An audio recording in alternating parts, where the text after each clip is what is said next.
Selamat siang Ibu. Sekarang kami dari kelompok 6 akan mempresentasikan tentang SNP Finance.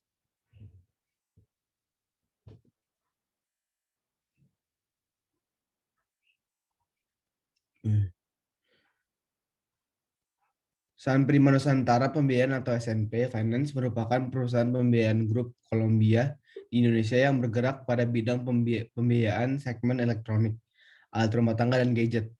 SNP Finance memperoleh dana dari para bank dan juga berpartisipasi dalam menyalurkan biaya lain seperti waralaba, restoran, dan karyawan perusahaan yang disalurkan melalui e-commerce.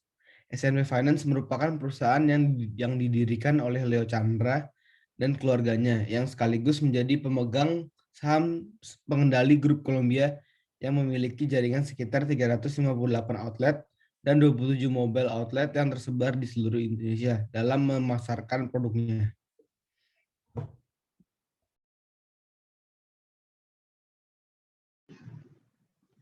Manajemen motivation. Pertama ada pressure. Perilaku pelanggan dalam belanja furniture dan elektronik telah berubah. Tidak dapat diandalkan kredit SNP Finance kepada bank atau kreditur, NPL, non-performing loan, meningkat karena tidak mampu melunasi utangnya. Opportunity.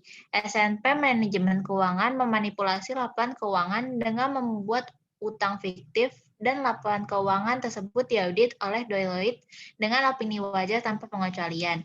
Rationalization, manajemen SNP Finance melakukan kecurangan karena berniat melunasi hutang ke bank.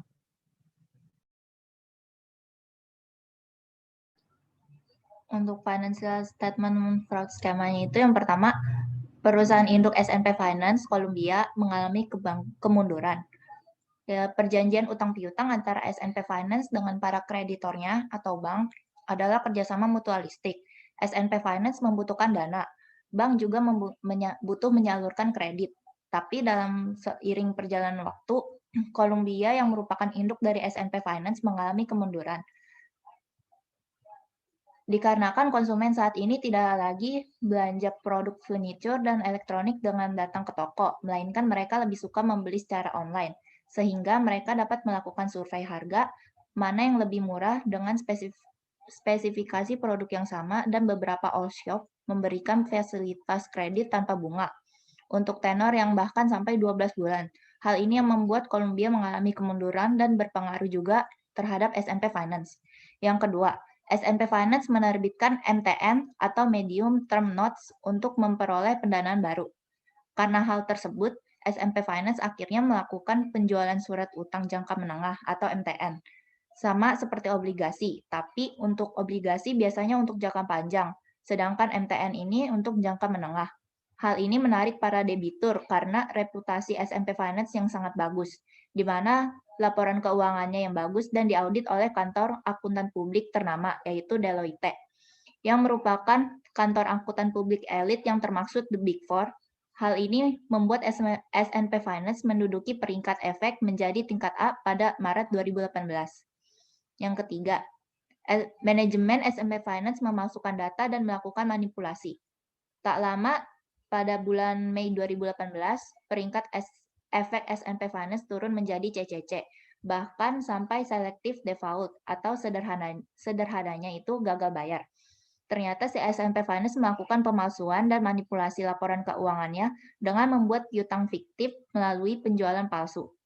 Piutang ini yang dijanjikan kepada debitur untuk membayar utangnya. SNP Finance membuat dokumen palsu yang berisikan data customer dari Columbia yang mendukung kecurangan yang mereka lakukan. Yang keempat, audit yang dilakukan oleh Deloitte. Kegagalan audit yang dilakukan oleh Deloitte Indonesia. Karena dengan adanya dokumen-dokumen yang meyakinkan, ketika dilakukan analisis audit, Deloitte akhirnya tidak menaruh rasa curiga dengan laporan keuangan SNP Finance, sehingga mereka memberikan opini bahwa laporan keuangannya itu memang wajar. Padahal jika dilihat-lihat, saat itu kurang masuk akal karena si perusahaan induknya ini, si Columbia, sedang mengalami penurunan bisnis. Yang terakhir, pengenaan sanksi untuk SNP Finance dan Deloitte Indonesia. Karena melakukan kecurangan yang merugikan banyak pihak, akhirnya SNP Finance diduga melanggar pasal berlapis, yaitu KUHP 362 tentang pemalsuan surat, dan KUHP 362 tentang penggelapan dana, serta KUHP 378 tentang penipuan. Kemudian untuk Deloitte selaku pihak yang mengaudit laporan keuangan SNP Finance, yaitu diberikan sanksi berupa pembatalan hasil audit terhadap kliennya, yaitu si SNP Finance, dan larangan untuk mengaudit sektor perbankan, pasar modal, dan industri keuangan non-bank kepada para akuntan publik yang melakukan audit. Terus sanksi ini diberikan atas dasar karena telah membuat opini yang salah, menimbulkan kerugian yang besar terhadap industri jasa keuangan, dan merusak reputasi para sektor jasa keuangan.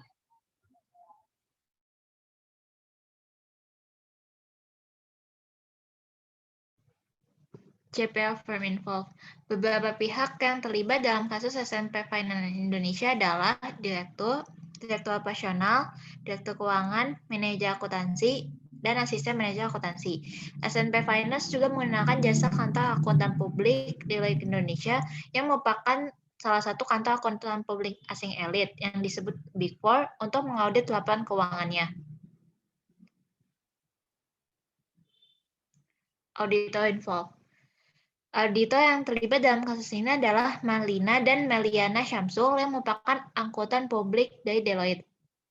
Mereka belum menerapkan secara maksimal dan telah menerapkan prosedur yang memadai terkait proses deteksi resiko fraud dan respon terhadap resiko fraud.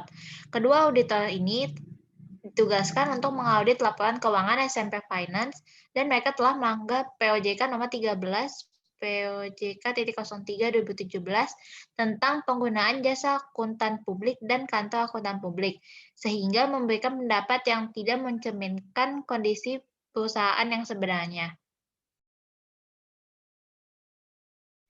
Auditor negligence of fraud. Yang pertama, auditor tidak dapat memenuhi standar profesi atau SPAP secara memadai.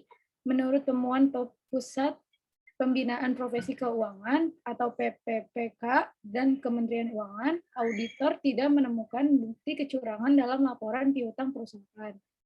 Kantor akuntan publik juga yang terlibat juga gagal menghilangkan ancaman terhadap independensi auditor dalam mengaudit laporan keuangan, termasuk manajer tim audit memiliki hubungan dekat dengan klien yang sama untuk waktu yang lama. Yang terakhir, pada sistem informasi data pelanggan SNP Finance, evaluasi pengendalian belum dilakukan secara menyeluruh. Untuk di aftermath-nya, dalam kasus SNP Finance ini dampaknya adalah industri perusahaan pembiayaan atau multi-finance mengakui kesulitan mencari permodalan, baik dalam bentuk surat utang medium term notes maupun pinjaman dari bank umum. Salah satu alasannya dikarenakan kasus PT SNP Finance ini yang membuat tingkat kepercayaan terhadap multi-finance diragukan. Sehingga menurut Ketua Umum Asosiasi Perusahaan Pembiayaan Indonesia atau APPI, Suwandi Wiratno, bukan cuma manajemen SNP Finance yang harus bertanggung jawab terhadap kasus gagal bayar dan penyampaian informasi atau data yang tidak akurat.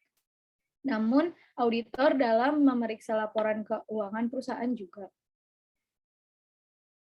Selanjutnya, SNP Finance dalam status dikenakan sanksi pembekuan kegiatan usaha oleh OJK sejak bulan Mei 2018 karena belum menyampaikan keterbukaan informasi kepada seluruh kreditur dan pemegang MTN sampai batas waktu sanksi peringatan ketiga. Sesuai pasal 53 POJK nomor 29 tahun 2014, dengan dibekukannya kegiatan usaha, maka SNP Finance dilarang melakukan kegiatan usaha pembiayaan. Apabila SNP Finance tetap melakukan kegiatan usaha pembiayaan, maka OJK dapat langsung mengenakan sanksi pencabutan izin usaha.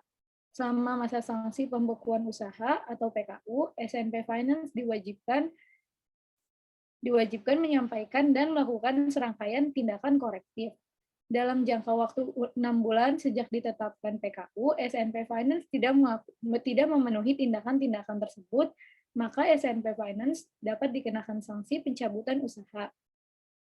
SNP Finance mengajukan penundaan kewajiban pembayaran utang atau PKPU terhadap kewajibannya sekitar 4,7 triliun yang terdiri dari kredit perbankan sekitar 2,22 triliun dan MTN sekitar 1,85 triliun.